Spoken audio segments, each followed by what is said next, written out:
पाकिस्तान से आतंक को भारत की तरफ सप्लाई करने का काम कर रही थी। अब पाकिस्तान की आर्मी को भी जवाब मिला है और इस वक्त बड़ी खबर आ रही है, राफेल का इस्तेमाल हुआ, सुखोई 30 का इस्तेमाल किया गया भारतीय वायुसेना की ओर से और राफेल लड़ाकू विमान का इस्तेमाल किया गया। राफेल से दागी गई स्कैल्प मिसाइलें, जिसने पाकिस्तान में आतंकियों के गढ़ को तबाह कर दिया। भारत के हमले में पाकिस्तान को बड़ा नुकसान हुआ है। पाक में सभी स्कूल कॉलेज फिलहाल आज बंद कर दिए गए हैं।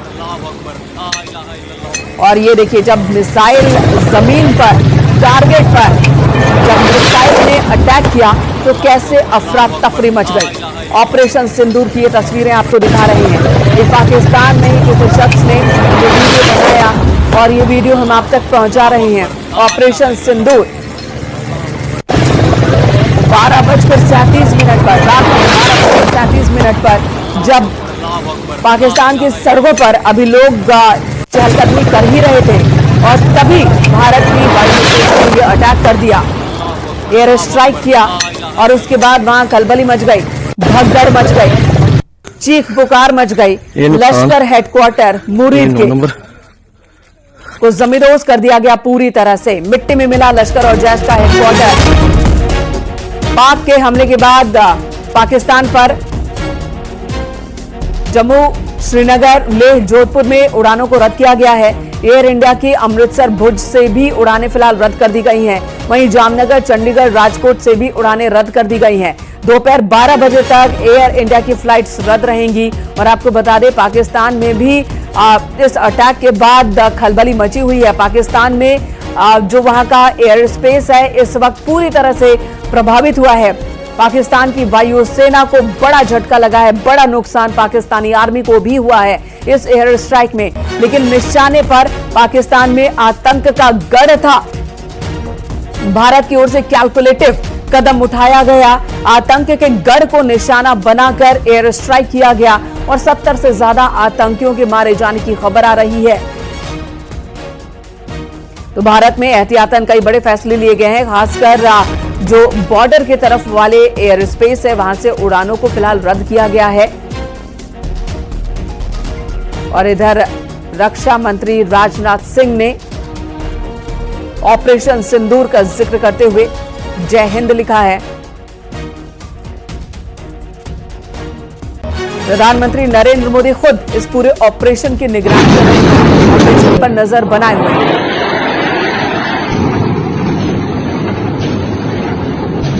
22 अप्रैल 2025 को पहलगाम में आतंकी हमला हुआ था, जिसमें हफीज सईद के रिश्तेदार हफीज मूसा का नाम भी सामने आया था।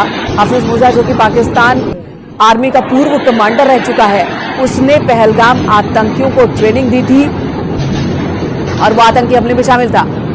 पाकिस्तानी सेना का कबूलनामा, आपको बता दें, पाकिस्तान की सेना ने कबूल कर लिया है भारतीय हमले पर। पाकिस्तानी सेना ने कबूल कर लिया है और उनका कहना है कि 6 जगहों पर 24 मिसाइलें भारत की ओर से दागी गई। मुजफ्फराबाद में भारतीय हमले पर पाकिस्तान की सेना ने यह कहा है, ये तो कबूल कर लिया है कि भारत की ओर से अटैक किया गया, लेकिन उनका कहना है कि 6 जगहों पर 24 मिसाइल से अटैक हुआ है और किया गया है। ये बड़ी खबर है और लश्कर की टॉप लीडरशिप ढेर हो गई है। जैश का हेडक्वार्टर तबाह हो गया है। हिजबुल तो पहले ही खत्म हो गया था, अब बचे कुछ लोग थे वो उसके तबाह हो गए। ताला सईद के टॉप कमांडर उसमें ढेर हो चुके हैं। देखिए, और एक और बड़ी खबर हमें यहां पर आ रही है कि ताला सईद के कमांडर, जिन्होंने पहलगाम आतंकी हमले के जो ऑपरेटिव से आतंकी गुनाहगार आतंकी हाशिम मूसा उनकी मदद की थी, उनमें से भी कई कमांडरों के मारे जाने की खबर हमें मिल रही है। ताला सईद के साथ वो रहते थे, जो कि अब पिछले कई दिनों से लश्कर की देखरेख कर रहा था। तो ये एक अहम जानकारी मिली है। हम दोनों फ्रंट पे आपको रिपोर्टिंग कर रहे हैं, ग्राउंड पर जहां पर लगातार पाकिस्तान की ओर से फायरिंग यहां पर जारी है। हम थोड़ी कुछ ही दूरी पर मौजूद है, लेकिन यहां पर हम पहुंचते ही हमने धमाकों की यहां पर आवाज सुनी, हमने आवाजें सुनी, एक सतर्कता की आवाज। हम सतर्कता बरतते हुए आपको यह तस्वीरें दिखा रहे हैं या बातें बता रहे हैं। जो है निहत्ते इनोसेंट टूरिस्ट को मौत के घाट उठा रहा और उनको एक मिनट बाद सर, इंडिया ने पाकिस्तान पे एयर स्ट्राइक किया है ऑपरेशन सिंदूर के लिए, किस तरह से देखते हैं?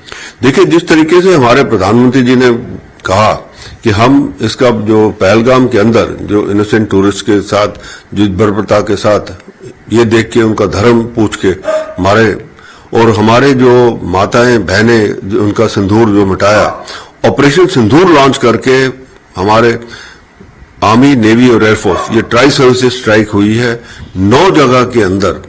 सबसे बड़ी स्ट्राइक जो है वो बावलपुर में है, जहां मसूद अजहर का बेस कैंप था और वहां पे उसके तकरीबन, जिस हिसाब से रिपोर्ट्स आ रही हैं पाकिस्तान से, तकरीबन 80 के करीब जो है लोग जो है वो वहां पे टेररिस्ट जो थे वो मारे गए हैं।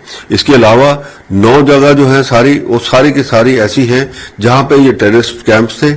कोई भी मिलिट्री इंस्टॉलेशन या सिविलियन अदारे के ऊपर कहीं पे भी उन्होंने नहीं अटैक किया हमारे जो है फोर्सेस ने। आर्मी, नेवी और एयरफोर्स तीनों का कंबाइंड ऑपरेशन है, जिसके अंदर राफेल जेट्स भी यूज हुए, स्कैल्प मिसाइल्स यूज हुई हैं, ब्रह्मोस मिसाइल भी इस्तेमाल हुई हैं। और ये देखने के अभी जो पूरी क्लियर डिटेल्स जो है वो जब प्रेस ब्रीफिंग, जो प्रेस कॉन्फ्रेंस या प्रेस ब्रीफिंग करेंगे इंडियन आर्मी या जो मिनिस्ट्री ऑफ एक्सटर्नल अफेयर्स से, तो जाहिर हो जाएगा। पर यह जरूर है कि एक पाकिस्तान को एक मैसेज चला गया है, जो टेररिस्ट हैं उनको एक मैसेज चला गया है कि हिंदुस्तान ये अब टॉलरेट नहीं करेगा। अब ये पाकिस्तान के ऊपर निर्भर है कि वो क्या करना चाहता है। और अभी खबरें ये भी मिल रही हैं कि एक F-16 जो है या J-17 जो है वो जो है कश्मीर घाटी के अंदर पामपोर के रीजन में गिराया गया है। यहाँ पे अखनूर रीजन के अंदर भी इन्होंने, इनके जो सॉटिस आई थी उनको हमारी आकाश मिसाइल सिस्टम जो है उन्होंने उनको वहां से मार गिराया है या भगाया है वहां से, अभी तक उसकी पुष्टि नहीं हुई है। तो ये एक पूरा का पूरा ऑपरेशन जो है, जिस हिसाब से हमारे प्रधानमंत्री जी ने कहा कि हमारा दृढ़ संकल्प है कि हम अब इस बारी जो है पाकिस्तान को ऐसा सबक सिखाएंगे कि ये जो टेररिस्ट कैंप्स उन्होंने पाल के रखे हुए हैं वो पूरे के पूरे खत्म होंगे। जो पाकिस्तान के प्रधानमंत्री हैं उन्होंने भी माना है कि 5 जगहों पे स्ट्राइक हुई है, किस तरह से देखते हैं? देखिए, 5 जगह नहीं 9 जगह हैं। ये पाकिस्तान की पूरी आदत है कि वो कभी भी जो है पूरी बात नहीं मानेगा। आप देखिए, टेररिस्ट कैंप्स हैं वहां पे, सारी दुनिया कहती है, अमेरिकन प्रेसिडेंट भी कहते हैं, इनके मंत्री कहते हैं कि हमने जी टेररिज्म हमारी जो पॉलिसी थी, पर फिर जब टीवी पे आते हैं इनके दूसरे मंत्री वो डिनाई कर जाते हैं, कहते हैं नहीं जी हमारा तो कुछ नहीं था। तो पाकिस्तान की आदत है ये झूठ बोलने की, ये झूठ बोलते रहेंगे, पर असलियत जो है वो हमें पता है, दुनिया को पता है, क्योंकि जिस हिसाब से स्ट्राइक हुई है ये वेरीफाइबल है। मेरे को पक्का यकीन है कि अमेरिकन सैटेलाइट्स ने भी उठा लिए होंगे अभी तक फोटोग्राफ्स वगैरह सारी इनकी, तो ये सारा का सारा भी पब्लिक डोमेन में आ जाएगा। सर, उसके बाद अभी पाकिस्तान ने सीजफायर वायलेशन भी कर दिया है, जो पुंछ और जो डिस्ट्रिक्ट में जितने हैं वहां सीजफायर वायलेशन हो रहे हैं। देखिए, सीजफायर वायलेशन जो है 22 तारीख के बाद ही पाकिस्तान ने शुरू कर दिया था कि ये दिखाने के लिए कि वो जो है अपना एक तरीका जो आम करता है कि भाई सीज फायर वायलेशन करके या टेररिस्ट को इन्फिल्ट्रेट कराने के करता है या जो है अटेंशन जो है डाइवर्ट करने के लिए करता है। अब जो है ये जब स्ट्राइक हुई है तो अब उन्होंने आर्टिलरी के साथ शुरू की है। और मैं आपको ये बता दूं, जो आर्टिलरी फायर कर रही है उसको एंटी आर्टिलरी ऑपरेशन जो है हमारी ऑलरेडी हैं, और आप देखेंगे कल ही आपके पास खबरें आ जाएंगी, सारी पब्लिक डोमेन में हो जाएंगी कि वो साइट्स भी जो इनकी गन साइट्स हैं वो भी उड़ा दी गई हैं। अब पाकिस्तान के ऊपर डिपेंड है, अगर पाकिस्तान ऐसा मिस एडवेंचर करता है कि वो अपनी फौज के साथ कोई ऐसी बात करता है, तो मैं यकीनन आपको बता दूं कि भारत का जो रिस्पांस होगा वो पाकिस्तान से झेला नहीं जाएगा। और पाकिस्तान के लोग जो हैं वो अभी फौज जो है उनकी वैसे ही उनके खिलाफ खड़े हैं और पाकिस्तान की फौज का अब खात्मा ही होगा।